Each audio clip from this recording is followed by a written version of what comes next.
Imagine un livre si ancien qu'il aurait traversé les siècles avant même le déluge de Noé. Un manuscrit mystérieux, attribué à un homme qui n'a jamais connu la mort, mais qui fut enlevé par Dieu lui-même. Un livre qui raconte la chute d'anges célestes, leur rébellion, leurs unions interdites avec des femmes humaines, et la naissance de géants colossaux qui ont ravagé la terre.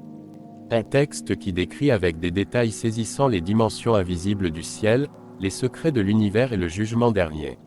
Et pourtant, ce livre n'apparaît pas dans votre Bible. Aujourd'hui, nous allons plonger ensemble dans le livre d'Enoch et ses mystères.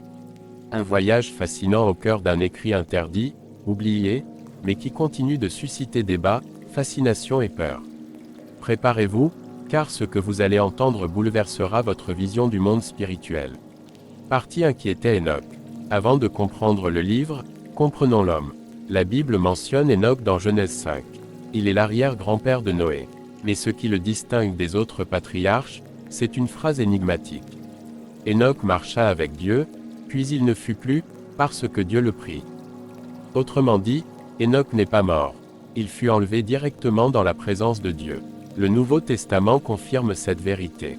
Dans Hébreux 11, il est écrit « C'est par la foi qu'Enoch fut enlevé pour qu'il ne vit pas la mort, et on ne le trouva plus parce que Dieu l'avait enlevé. » Et dans Jude 1, l'apôtre cite directement une prophétie tirée du livre d'Enoch. Voici que le Seigneur est venu avec ses saintes myriades pour exercer un jugement contre tous. Cela signifie que ce livre, ou du moins une partie de son contenu, était connu et respecté par les premiers chrétiens. Enoch est donc une figure unique, un homme de foi, un prophète mystérieux, et surtout, un témoin privilégié du monde invisible. Partie de l'origine du livre d'Enoch. Alors, d'où vient ce fameux livre?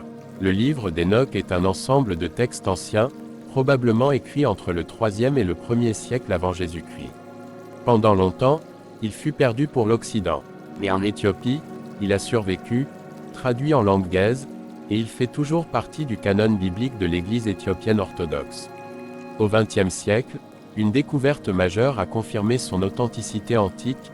Des fragments du livre d'Enoch ont été retrouvés parmi les manuscrits de la Mer Morte, à Qumran. Preuve que ce texte circulait bien au temps de Jésus et des apôtres. Alors pourquoi ne se trouve-t-il pas dans la Bible telle que nous la connaissons? Nous verrons cela plus tard. Mais retenons ceci, Enoch est élu et respecté dans le judaïsme ancien et dans l'Église primitive. Partie 3 Les mystères du livre d'Enoch. Et maintenant, entrons dans le cœur du sujet. Qu'y a-t-il donc dans ce livre qui suscite tant de fascination et de controverses? La chute des veilleurs. Le livre raconte l'histoire des veilleurs, un groupe d'anges qui ont quitté leur demeure céleste. Fascinés par la beauté des filles des hommes, ils ont transgressé l'ordre divin et ont pris des épouses humaines. De cette union contre nature naquirent les Néphilim, des géants redoutables. Ces créatures violentes remplirent la terre de sang et de corruption. Les veilleurs, quant à eux, enseignèrent aux humains des arts interdits, la magie, la sorcellerie, la divination, la fabrication d'armes, la séduction et même l'usage des cosmétiques pour corrompre les cœurs. C'est ce déchaînement de chaos qui, selon Enoch, provoqua la colère de Dieu et mena au déluge. 2. Les visions célestes d'Enoch. Enoch est alors emporté dans des visions extraordinaires. Il décrit des voyages à travers les cieux. Il voit le trône de Dieu, entouré de lumière et de feu. Il contemple les anges qui servent jour et nuit. Il explore les secrets de la création. Le mouvement des étoiles, les saisons, les vents, et les trésors cachés du cosmos. Il découvre aussi les lieux des âmes, les justes reposant dans la paix, et les méchants gardés pour le jugement. Ces descriptions, poétiques et troublantes, annoncent par certains aspects le livre de l'Apocalypse. 3. Les prophéties messianiques. Mais l'un des points les plus fascinants du livre d'Enoch, c'est l'annonce d'un personnage appelé l'élu ou le Fils de l'homme. Ce Fils de l'homme reçoit autorité sur le ciel et la terre. Il juge les rois et les puissants. Il établit un règne de justice éternelle. Difficile de ne pas voir là une prophétie messianique pointant vers Jésus-Christ lui-même. Partie 4 Pourquoi ce livre a-t-il été rejeté? Mais si ce livre est si riche, pourquoi ne figure-t-il pas dans la Bible que nous avons aujourd'hui? Plusieurs raisons sont avancées. Trop de détails sur les anges déchus, certains craignaient que cela alimente l'occultisme. Trop de mysticisme et de vision cosmique, certains doutaient de son inspiration. Après le IVe siècle, les conciles chrétiens ont préféré écarter tout texte jugé secondaire. Pourtant, rappelons-le, le livre d'Enoch était bien connu des apôtres, et l'Église primitive l'utilisait. Son absence dans la Bible actuelle ne signifie pas qu'il n'a aucune valeur. Partie 5. Les mystères qui nous interpellent encore. Aujourd'hui, le livre d'Enoch suscite encore des questions fascinantes. 1. Les Néphilim, ces géants ont-ils réellement existé? Et si oui, leurs traces sont-elles encore visibles dans les mythes et légendes du monde entier? 2. La technologie interdite, les secrets enseignés par les veilleurs, notre monde moderne ne serait-il pas en train de redécouvrir les mêmes savoirs? 3. Les voyages célestes, Enoch a-t-il expérimenté ce que nous appelons aujourd'hui des dimensions parallèles ou spirituelles? 4.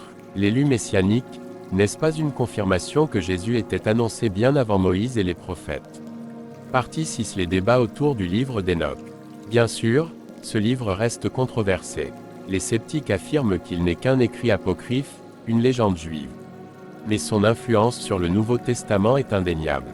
Certains chercheurs pensent même que l'Apocalypse de Jean a été influencé par les visions d'Enoch. La question demeure, devons-nous le lire comme un livre inspiré par Dieu, ou comme un témoignage historique d'une tradition ancienne? Partie 7. Pourquoi ce livre est important pour nous aujourd'hui? Au-delà de la polémique, le livre d'Enoch nous rappelle plusieurs vérités essentielles. Le monde spirituel est réel, peuplé d'anges et de démons. L'humanité est influencée par des forces invisibles. Mais Dieu reste souverain, et son plan de salut ne peut échouer. Le jugement viendra, et seul l'élu, Jésus-Christ, détient la victoire finale. Conclusion. Le livre d'Enoch reste un mystère. Est-il une relique fascinante de la foi antique, ou une prophétie oubliée que le monde moderne redécouvre enfin? Une chose est sûre, il nous pousse à ouvrir les yeux, à réaliser que la Bible n'est pas un simple livre d'histoire, mais une porte sur l'invisible. Le message central du livre d'Enoch rejoint celui de toute l'Écriture, Dieu voit tout, Dieu juge tout, et son plan de salut en Jésus-Christ est inébranlable. Alors, que pensez-vous? Le livre d'Enoch est-il un simple écrit ancien, ou une clé prophétique cachée à l'humanité moderne?